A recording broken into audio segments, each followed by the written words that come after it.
R은 200 이렇게. 그래서 이것을 다 합치면 나오는 수가 계산하셨어요? 몇이 나올까요? 당연하겠죠. 666이 나옵니다. 666. 그래서 666이라고 하는 것은 바로 로마의 네로 황제를 의미하는 것이다. 이렇게 이제 사람들이 파악을 하게 된다는 거죠. 네로 황제라고 하면 이 로마의 황제들 중에서도 가장 무서운 황제였어요. 가장 못되고 포악한 황제였어요. 얼마나 무시무시했느냐 하면 그 네로 황제가 죽고 난 다음에 하나의 전설 같은 이야기가 있는데 그것이 뭐냐 하면 이 네로 황제가 다시 살아날 것이다라고 하는 이야기입니다.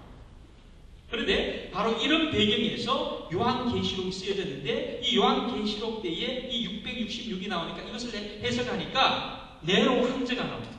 그렇다면 네로 황제는 이미 죽었는데 무엇이 네로 황제가 왜 나오는가?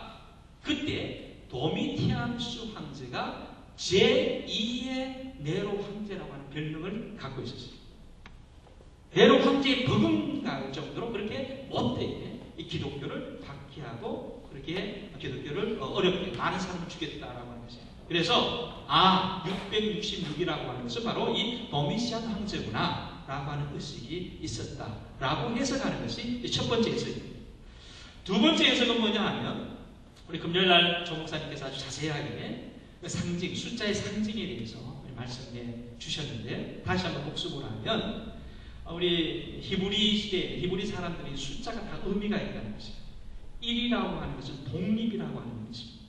유일하다는 의미죠. 하나님, 한 분 하나님이라는 의미가 있어요. 2는 뭐였는지 기억나세요? 두세 사람의 증인이라는 의미가 있어요. 셋이라고 하는, 3이라고 하는 것은 완전, 성부, 성자, 성령이라고 하는 완전수의 의미가 있어요. 4는 우주라고 하는 동서남북 우주적인 의미가 있어요. 그러니까 우주적인 의미를 쓸 때 사라, 동서사방을 써요. 그래서 우리 계시록에도 보면은 천사들이 와가지고 양쪽 네 길을 잡았다, 보자기 잡듯이 흔들었다 이런 얘기도 나와요. 그리고 5은 사람의 완전수가 5이에요. 그 7은 뭐냐면 온전수입니다. 완전하다는 뜻이에요. 그래서 7일 만에 천지를 창조했다.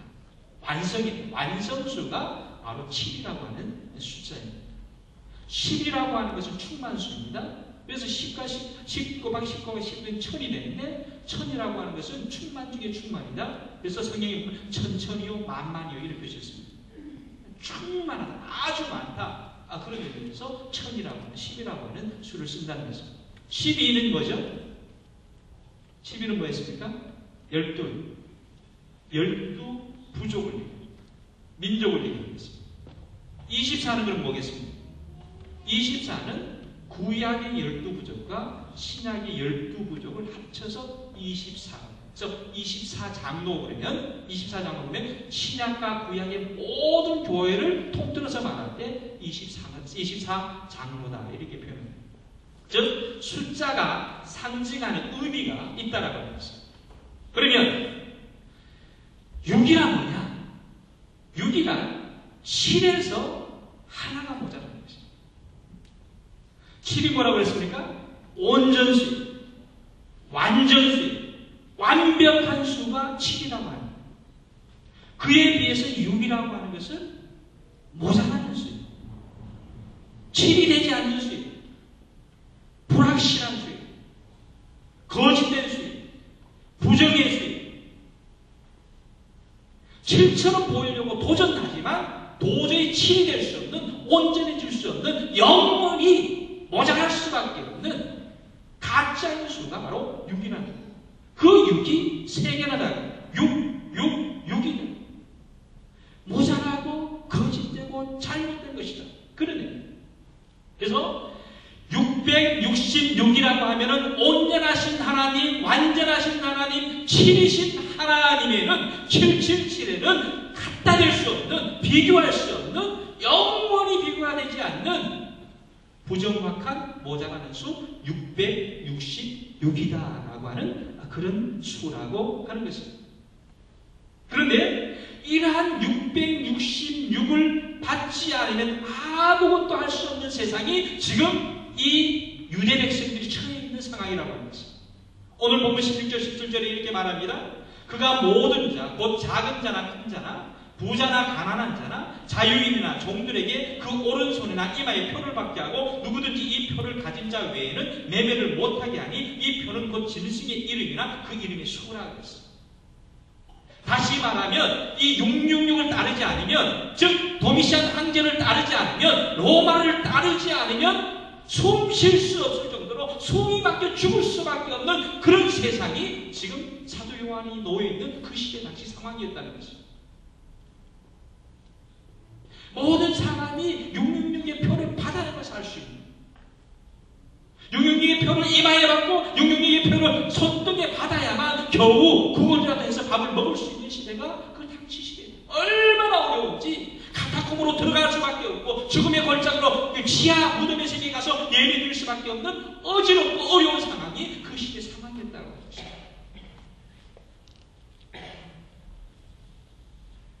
그런데 여기서 우리가 기억해야 할 것이 있어요. 그 짐승의 표인 666이 제 아무리 위협을 휘두른다 해도, 그 666이 제 아무리 권세를 떨친다 해도 그것은 결국에는 짐승의 수에 불과하다는 것입니다. 아무리 술술 부리고 아무리 기적을 만들어내고 아무리 정말 초능력적인 그 사건을 펼친다 하더라도, 겉으로 그렇게 보인다 하더라도 그것은 절대로 치매를 미치지 못하는, 하나님께는 미치지 못하는 사람이 조작한, 사람이 만들어낸 그런 수에 불과하다.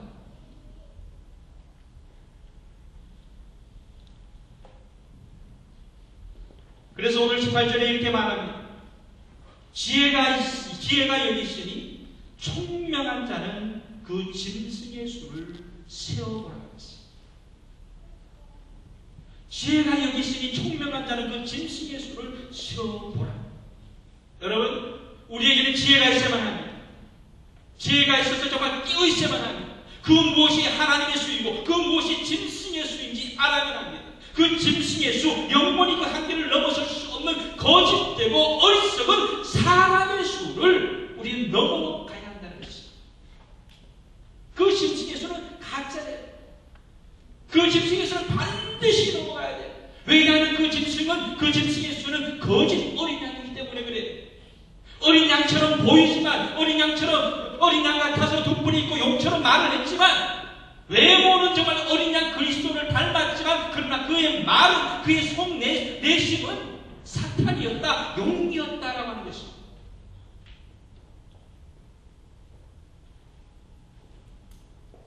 그래서 마태복음 7장 15절에 이렇게 말씀합니다. 예수님께서 말씀하시기를 거짓 선지자들을 삼가라. 양의 옷을 입고 너희에게 나오나 속에는 노략질하는 일이라 그랬습니다. 사단은 그리스도의 옷을 입고 우리를 미혹하는 존재예요. 사단은 거짓같이, 사단은 상식과 삶의 기준을 어지럽게 만드는 존재예요. 사단은 우리의 세계관을 떨어뜨리는 존재. 사단은 우리가 이 세상 가운데 어떻게 살아가야 할지를 정말 잘 찾지 못하도록 우리의 마음을 혼돈하게 만드는 존재. 사단은 우리가 어떻게 어느 길을 가야 할지를 광리하는 존재. 그 사단의 수, 짐승의 수를 우리는 넘어가야 합니다. 뿐만 아니라 사단의 짐승의 수는 미혹하는 우상이라고 했습니다. 거짓 어린 양은 큰 이적을 행하면서 사람을 미혹했습니다. 엘리야처럼 제단에 불을 내리기도 했습니다. 사단은 교만한 순서로 사람을 속이고 자신이 구원자인 것처럼 그렇게 말하기도 합니다. 그러나 만약 복종하지 않으면 악과 살인을 행하기도 했습니다. 여러분, 지금도 사단은 여러 모양의 우상을 만들어서 우리를 유혹하고 있습니다.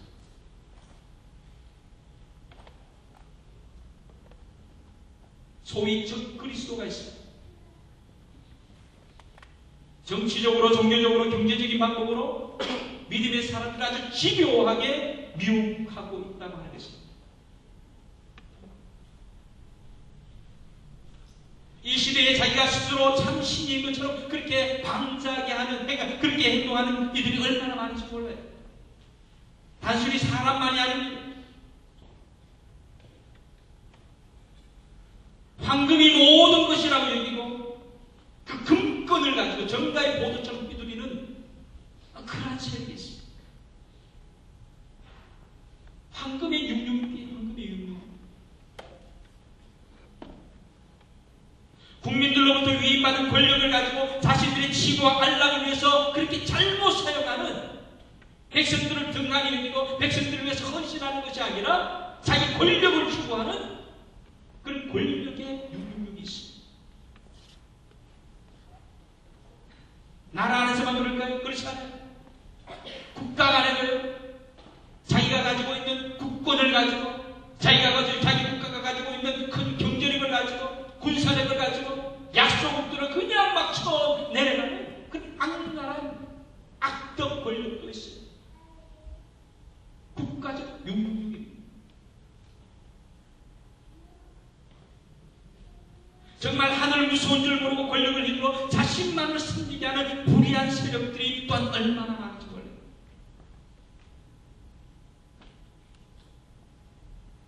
우리 교회 안에도 있습니다. 교회 안에도 정말 거짓된 무리들이 있습니다. 우리의 신령을 호도하는 그런 거짓 선지자들이 있어요. 기적을 만들어내기도 병을 고쳐요. 온갖 초청능력적인 일들을 보여줘요. 근데 끌고 가는 것은 하나님의 십자가로 끌고 가는 것이 아니라 엉뚱한 길로 끌고 가요. 이 또한 666이라 아니할 수 없습니다. 여러분, 진정한 성도는요, 정말 지혜로운 성도는요, 이런 666으로부터 승리하고 666으로부터 해방되고 666을 뛰어넘을 수 있는 그런 사람이 지혜로운 성도.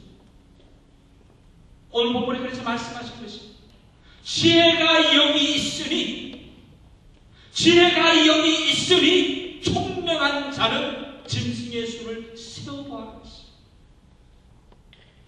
이 시대의 수많은 666들 앞에서 정말 참된 길이 무엇인지 우리가 지혜롭게 지켜봐야 한다고 하는 것입니다. 데살로니가후서 2장 9절 10절에 이런 말씀이 있습니다. 악한 자의 나타남은 사단의 활동을 따라 모든 능력과 표적과 거짓 기적과 불의의 모든 속임으로 멸망하는 자들에게 있으리니 이는 그들이 진리의 사랑을 받지 아니하여 구원함을 받지 못함이라. 악한 자들이요, 능력을 행하고 표적을 행하고 기적을 행하는데 그것이 사단의 활동이라는 것입니다. 그러한 일들이 이 시대 가운데 일어난다는 것입니다. 고린도후서 11장 13절에서 15절에 이런 말씀이 있습니다. 그런 사람들은 거짓 사도요 속이는 일꾼이니 자기를 그리스도의 사도로 가장하는 자들이니라. 이것은 이상한 일이 아니니라. 사단도 자기를 광명의 천사로 가장하나니 그러므로 사단의 일꾼들도 자기를 의의 일꾼으로 가장하는 것이 또한 대단한 일이 아닙니다. 그들의 마지막은 그 행위대로 되리라.